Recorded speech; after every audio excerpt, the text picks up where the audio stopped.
Non mais je sais que vous avez envie que je vous raconte une histoire, et je sais quelle histoire vous voulez que je vous raconte. Vous voudriez que je vous raconte l'histoire de Toto qui va aux toilettes. Bah je peux pas. Bah non. Bah non, il a fermé la porte. Alors il y a d'autres histoires de Toto, c'est Toto qui va à la pharmacie acheter les suppôts pour sa grand-mère, puis en fait il se trompe, il achète des balles de fusil, alors quand sa grand-mère elle pète, ça fait des trous dans les murs. Elle est connue aussi, et voilà, elle fait son petit effet. C'est comme un poussin. Bah ouais, t'en as deux, t'en veux qu'un, bah t'en pousses un.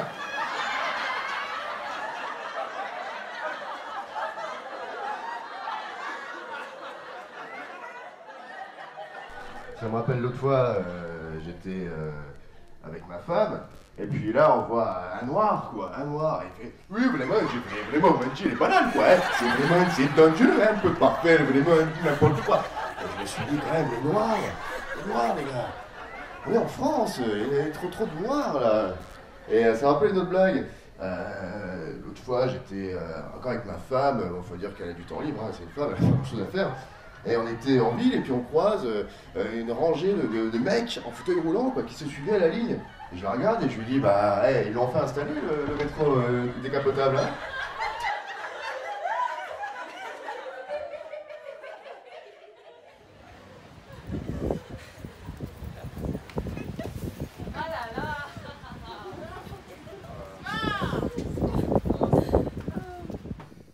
Putain, c'était chaud le spectacle qu'on a vu hier là. Je veux dire, le mec il avait quand même des propos qui étaient pas possibles quoi. Genre il avait fait des blagues sur les noirs, sur les juifs, sur les femmes, tu vois. Moi je vois pas comment on peut autoriser un mec comme ça à se produire sur scène quoi. Mais en France, on peut s'exprimer librement, sans tabou. T'es d'accord avec moi? C'est dans la Ouais. Constitution, enfin, Oui, oui. c'est une liberté qu'on a. Oui, oui, mais je veux dire, là, tu vois, il attaque quand même des groupes de personnes en particulier. Je veux dire, les gens peuvent se sentir heurtés, quoi. Ça peut être hyper violent pour eux, quoi. Donc tu veux qu'on interdise certains propos, qu'on censure. Bah ouais, qu'est-ce que tu veux faire? Je veux dire, à un moment, faut agir, quoi. On peut pas laisser faire. Ce que je te propose de faire, si t'es d'accord, c'est d'aller voir des personnes dans la rue et de leur demander ce qu'ils en pensent. Moi, vas-y, on y va. Et ben on y va. C'est parti.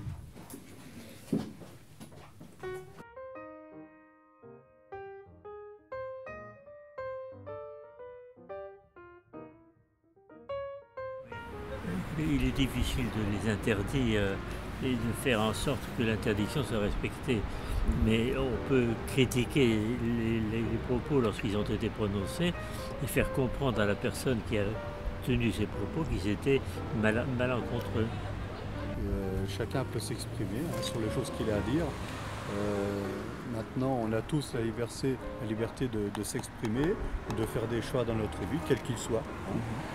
Sauf que il y a quand même la sagesse qui nous incite à réfléchir sur certains dictons, comme celui qui nous dit que toute chose peut être exprimée, mais toute chose n'édifie pas.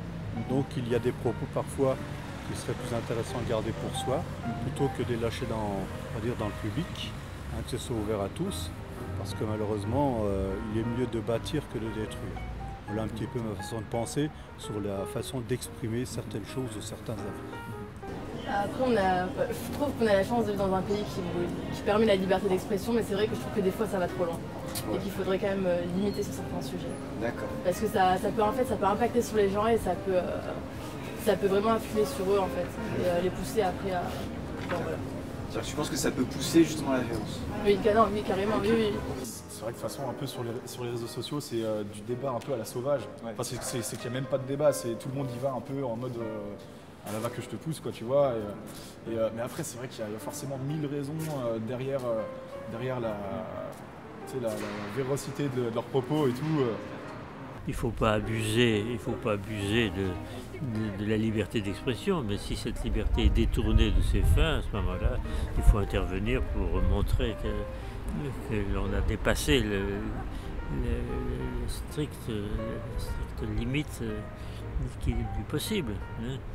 On ne peut pas interdire, mais il faut quand même faire respecter une fois que ça a été commis. Bah après, tout le monde peut dire ce qu'il veut, mais dans un cadre quand même assez censuré, par exemple. On ne peut pas non plus dire, par exemple, lui, ça va être un connard ou quelque chose comme ça. Ouais. Enfin, voilà. C'est-à-dire, On pourrait s'exprimer, mais il faudrait pas citer de nom ni de choses qui pourraient porter à confusion sur la personne qu'on cite. Il ne faudrait pas de signes un peu pas dire c'est qui quoi. Par exemple dans les collèges ou quoi sur les réseaux, si par exemple on parle d'un élève, on parle sur un réseau d'un élève ou quelque chose comme ça et que ça impacte sur lui ou même par rapport aux religions ou par rapport à autre chose en fait. Pour moi une personne qui écrirait j'aime pas un tel, j'aime pas ceci, j'aime pas cela devrait être punie par la loi. En fait on a le droit de dire ce qu'on veut chez nous, en privé ou avec les gens avec qui on est proche. Enfin, on peut en discuter mais après allant dans les lieux publics et le crier sur tous les toits. On a le droit de penser mais on n'a pas forcément le droit de le dire. C'est toute une soupe un peu brouillon comme ça, mais il faut réussir à créer le débat en fait à partir de rien. C'est vraiment le chaos de ouf sur les réseaux sociaux, mettons. On peut partir de cette idée-là et essayer de coordonner tout ça pour faire vraiment un vrai débat. Donc donner plus la parole, pas en mode mais non mais qu'est-ce que tu dis, ça c'est de la merde.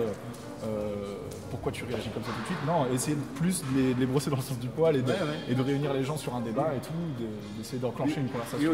On peut avoir effectivement des conversations, émettre des idées, mais des idées qui iront dans le sens du positif, et non pas dans le sens de critiquer ou de blesser. Hein. Il est quand même plus avantageux d'avoir des propos qui amènent la bienséance, qui montrent la sagesse et la volonté de toujours amener une conciliation ou de trouver des bases d'accord, plutôt que d'apporter des choses qui vont diviser ou détruire. Il y a deux choses à distinguer mais qui sont un peu intriquées, c'est genre la pensée individuelle, je veux dire on est un individu et tout, mais il y a aussi la pensée collective qui prédomine même, je veux dire on est des êtres sociaux avant tout, tu vois.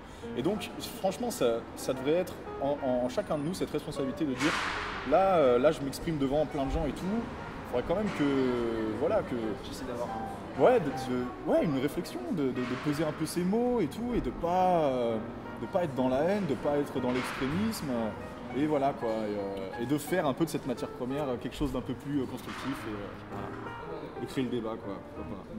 Cool.